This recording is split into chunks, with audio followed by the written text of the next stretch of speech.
I was walking home and I ran into this, I wouldn't say a riot, but this huge celebration on Newbury Street of people just like screaming and yelling. I was hanging out with a couple of friends in my dorm, and my other roommate, who was downtown at the time, called us and told us to turn on the news. We had a friend text us, and at first, we thought that it was kind of just a joke.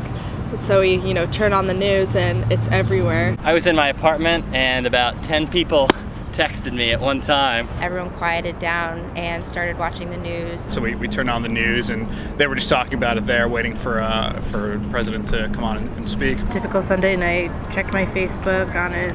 Osama this, Osama that. We logged onto Facebook and, everybody's statuses. I found out via Facebook. On Twitter and Facebook, blowing up. I just read a stat that said about there was 4,000 tweets per second during the highest peak of the news when it came out. After I found out on Facebook, I went to Google News, and that's where I read about it. I really wanted to know what was going on, so I Googled what happened with Osama Bin Laden. Of course, tons of articles are coming up. It was just kind of very shocking. I was just a little incredulous because I didn't really, we've been looking for him for 10 years? My initial reaction was, finally, it's been 10 years. It also seemed kind of strange how we knew where he was since last August. My thoughts and first reactions were, thank God. I'm a very patriotic American, and this is something that, definitely hit home for me. The normal people in the Arab world are happy for him to be dead. He's a terrorist. He killed innocent people. It's also kind of sad when you think about that we're celebrating the death of someone,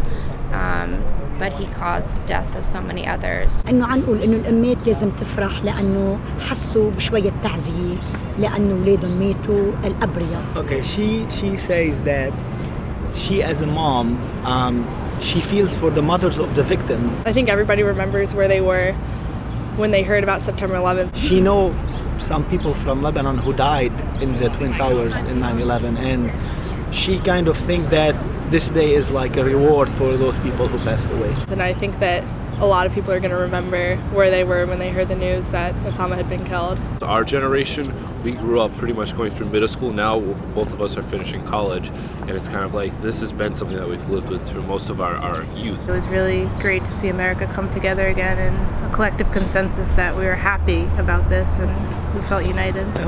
I'm sure the world will be a better world without him. It's an individual, it's a leader, it's the face that America's put on Al-Qaeda, on terrorism, so that it's a good morale booster. It seems to me that it's more symbolic than anything else, because killing one guy is not going to stop terrorism. But I believe that the issues that are at hand, that this is in no way a conclusion. I guess I'm cautiously optimistic, but I know that this doesn't mean the end for terrorism. So obviously there's still ways to go, and this isn't the end of anything by any means. If anything, I think we should actually be more vigilant. It'll be interesting to see kind of the response to this and kind of what happens, within the next few days or weeks. It's definitely a closure in one aspect, but it's a brand new beginning in another, so time will tell.